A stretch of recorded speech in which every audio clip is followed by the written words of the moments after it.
एक मित्र ने पूछा है, मृत्यु के संबंध में हम सोचे ही क्यों? जीवन मिला है तो उसे जिएं, वर्तमान में जो है उसमें रहें, मृत्यु के विचार को हम बीच में क्यों आने दें?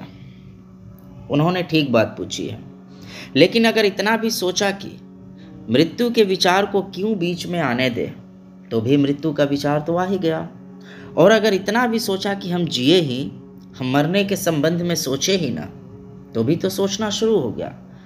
मृत्यु इतना बड़ा तथ्य है कि उससे आंखें नहीं चुराई जा सकती है।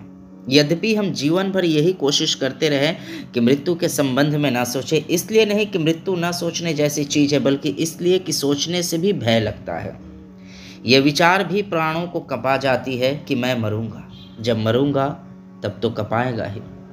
ये विचार भी, बिना मरे ही ये विचार भी यदि मन को पकड़े कि मैं मरूंगा, तो सारे प्राण जड़ों से कंप जाते हैं। आदमी निरंतर कोशिश करता रहता है कि मृत्यु को भुलाए, सोचे ही ना। हमने सारी जो व्यवस्था ऐसा है कि जीवन की कि मृत्यु न दिखाई पड़े, जितनी भी व्यवस्थाएं हैं जीवन की, उसमें मृत्यु न दिखाई पड़े, उसको झुठलाने की पूरी कोशिश की गई है।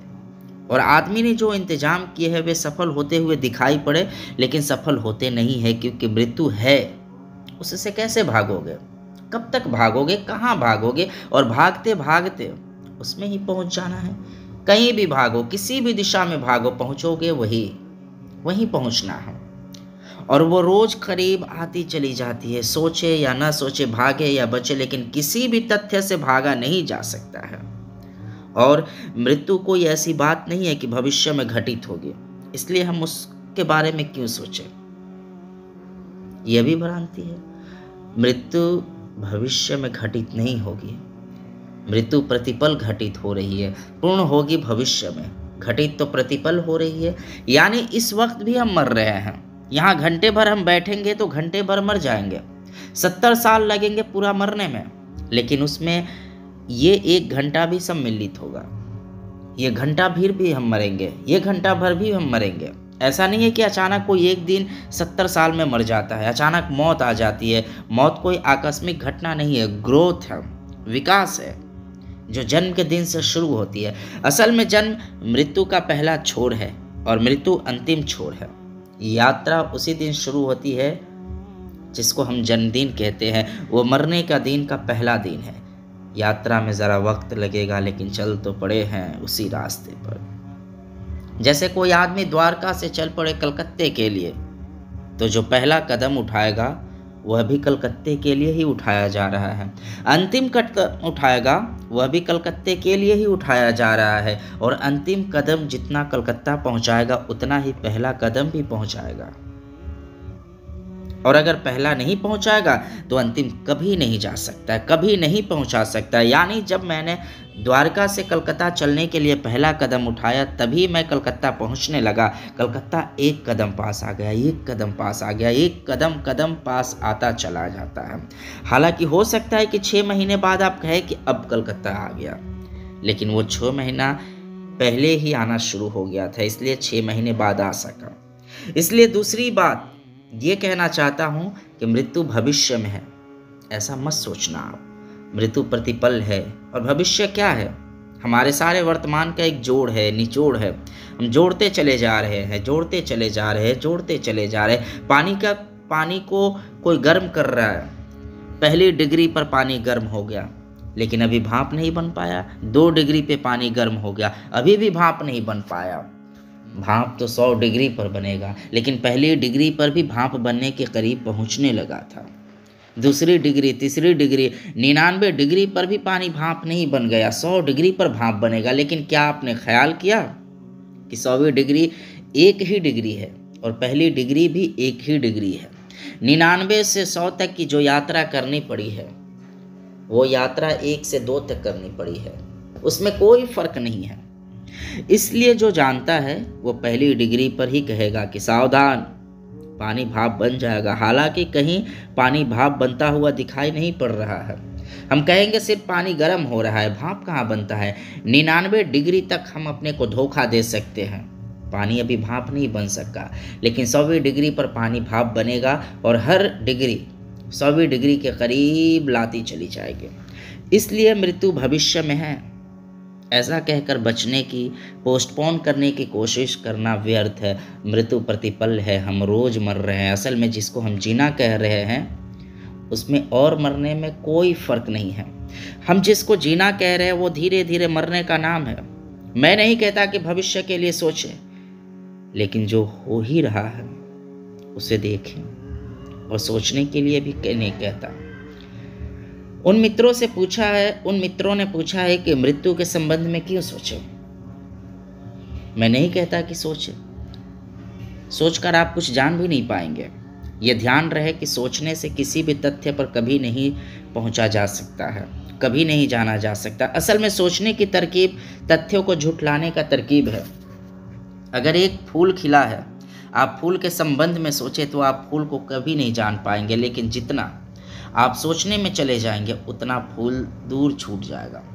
आप सोचने में आगे निकल जाएंगे, फूल वहीं पड़ा रह जाएगा। फूल को सोचने से क्या मतलब? फूल एक तथ्य है। अगर फूल को जानना है तो सोचो मत, फूल को देखें। देखने और सोचने में फ़र्क है, और ये फ़र्क महत्वपूर्ण है।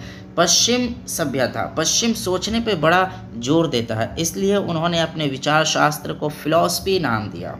फिलॉसफी का मतलब है विचार। हमने अपने सोचने के शास्त्र को दर्शन नाम दिया। दर्शन का अर्थ है देखना, दर्शन का अर्थ सोचना नहीं है। जरा समझने जैसी बात है कि हमने दर्शन कहा, उन्होंने फिलॉसफी कहा। इसमें बुनियादी फ़र्क है, और जो लोग फिलॉसफी और दर्शन को पर्यायवाची कहते हैं उन्हें कुछ भी नहीं पता। ये दोनों पर्यायवाची नहीं है, इसलिए इंडियन फिलॉसफी जैसी कोई चीज़ ही नहीं है, पाश्चात्य दर्शन जैसी कोई चीज़ ही नहीं है। पश्चिम में जो है वो विचार शास्त्र है, मीमांसा है, तर्क है, विश्लेषण है।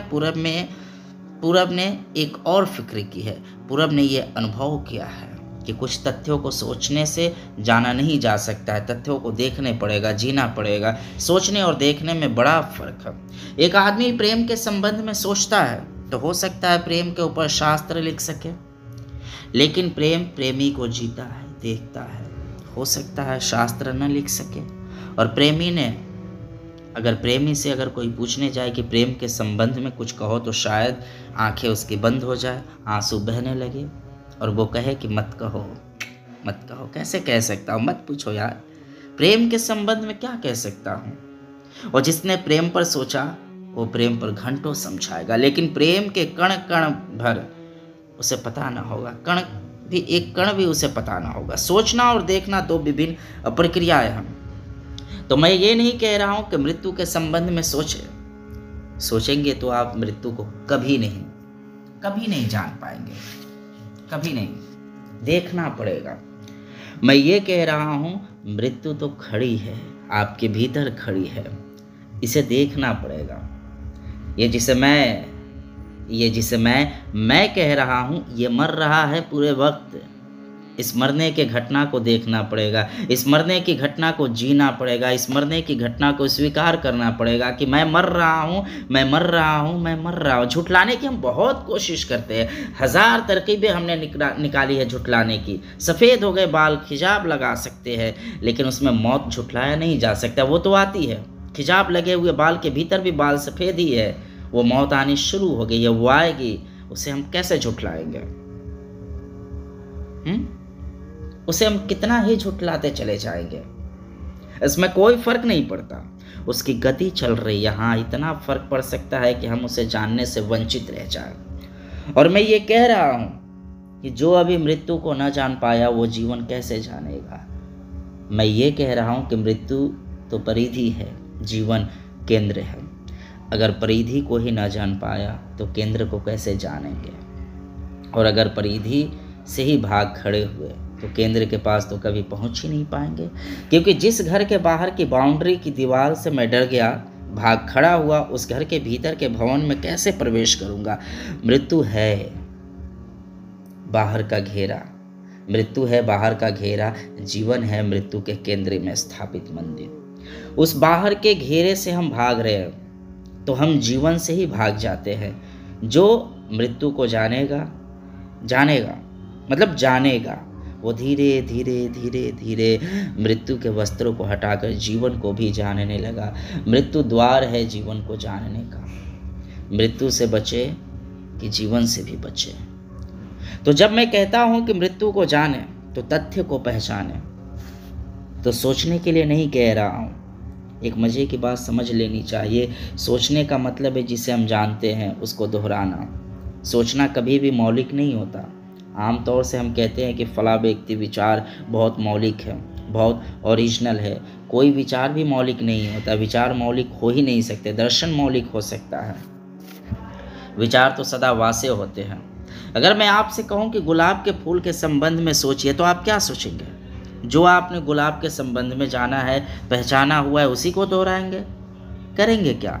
सोचने में क्या कर सकते हैं आप? क्या गुलाब के फूल के संबंध में एकाध भी अज्ञात मौलिक दृष्टि आपके सोचने में आ सकती है? कैसे आएगी? सोचना तो विचार का दोहराना है। आप कहेंगे बड़ा सुंदर है, ये कितनी बार नहीं सुना, ये कितनी बार नहीं पढ़ा। कहेंगे कि बिल्कुल प्रेयसी के मुख की भांति, ये कितनी बार नहीं सुना, कितनी बार नहीं पढ़ा। कहेंगे बड़ा ताज़ा, बड़ा आनंदमयी है, आनंददायी है, लेकिन ये भी कितनी बार नहीं पढ़ा, कितनी बार नहीं सुना। क्या आप करेंगे विचार कर? विचार से आप कहाँ गुलाब के फूल में प्रवेश कर पाएंगे? विचार से आप गुलाब के फूल के संबंध में जो स्मृति में बैठा है उसमें प्रवेश कर सकेंगे। अपने ही बासे को आप उखाड़ कर देखते रहेंगे। इसलिए विचार कभी भी मौलिक नहीं होता है। मौलिक विचार जगत में होता ही नहीं। दृष्टा मौलिक होते हैं, देखा हुआ चीज़ें मौलिक होती है, देखी हुई चीज़ें मौलिक होती है। अगर कोई व्यक्ति गुलाब के फूल को देखे तो देखने का मतलब है, पहला शर्त कि वो विचार न करे, विचार को हटा दे, स्मृति को हटा दे, खाली हो जाए, गुलाब के फूल के साथ जिए। इधर हो गुलाब का फूल, उधर हो वो, बीच में कोई भी ना हो। सुना है, पढ़ा हुआ, जाना हुआ, कुछ भी बीच में ना हो। अनुभव किया हुआ कोई भी बीच में ना हो। ज्ञात हो, नॉन बीच में ना हो। इधर हूँ मैं, उधर गुलाब। तब जो अननोन है, वो जो अज्ञात गुलाब के भीतर बैठा है, वो मेरे प्राणों में प्रवेश करने लगेगा। बीच में कोई बाधा ना पाकर वो प्रवेश कर जाएगा। और तब ऐसा नहीं होगा कि ऐसा पता चलेगा कि ये गुलाब है, ऐसा पता चलेगा मैं और गुलाब अलग कहाँ। तब हम भीतर से गुलाब को जान पाएंगे। दृष्टा भीतर प्रवेश कर जाता है, विचारक बाहर घूमता रहता है। इसलिए विचार की कोई उपलब्धि नहीं है। जो उपलब्धि वो दृष्टा की है, दृष्टा भीतर प्रवेश कर जाता है, क्योंकि उसके और उसके सामने जो है उसके बीच कोई दीवार नहीं रहती। दीवार टूट जाती है, दीवार मिट जाती है। कबीर ने एक दिन अपने बेटे कमाल को कहा कि वो जाए और गाय भैंस के लिए जंगल से थोड़ा घास काट लाए। तो कमाल घास काटने गया। सुबह का निकला, दोपहर होने लगी, वो नहीं लौटा। कबीर चिंतित हो गया। वो दोपहर ढलने लगी, वो नहीं लौटा। बड़ी चिंता बढ़ गई। फिर सांझ होने लगी, सूरज ढलने को करीब आ गया। तो कबीर और उनके कुछ भक्त ढूंढने निकले, कमाल गया कहाँ। जाकर देखते कि जंगल में घनी घास के बीच कमाल खड़ा है, आंखें बंद है और डोल रहा है। हवा के झोंके में जैसे घास डोल रही है, वैसे कमाल भी डोल रहा है। जाकर उसको हिलाया और पूछा कि ये क्या कर रहे हो? उसने आंखें खोली और कहा, अरे बड़ी भूल हो गई। कबीर ने कहा, कितनी देर लगा दी, क्या कर रहे हो तुम यहाँ पर? उसने कहा, जब मैं यहाँ आया तो बड़ी भूल हो गई। क्या भूल हो गई? उसने कहा कि मैं घास काटना छोड़कर घास को देखने लगा और देखते देखते कब मैं घास हो गया मुझे पता ही नहीं चला। फिर सांझ हो गई, फिर मुझे पता ही नहीं था कि मैं हूँ कमाल जो घास काटने आया था। मैं तो घास ही हो गया था। इतना आनंद था उस घास को जाने में कि कमाल होने में कभी भी न रह पाया। उसके साथ घुल गया और तुम आ गए तो ठीक क्या आना था पता नहीं। अब तो लौटना ना हो पाता क्योंकि मुझे पता ही नहीं था। हवाएं घास को नहीं हिला रही थी, वो मुझे हिला रही थी। और ये तो बात ही खत्म हो गई। काटने वाला और कटने वाला समाप्त हो गया। ये कमाल ने कहा, बड़ी भूल हो गई, मैं देखने में लग गया। ये बड़ी भूल नहीं हो गई, ये बड़ी अद्भुत बात हो गई। और जब भी कोई देखने में लग जाएगा तो बात एकदम बदल जाती है। हम कुछ भी नहीं देखते। कभी आपने अपनी पत्नी को देखा है? कभी आपने अपने बेटे को देखा है जिनके साथ आप बरसों से जी रहे हैं?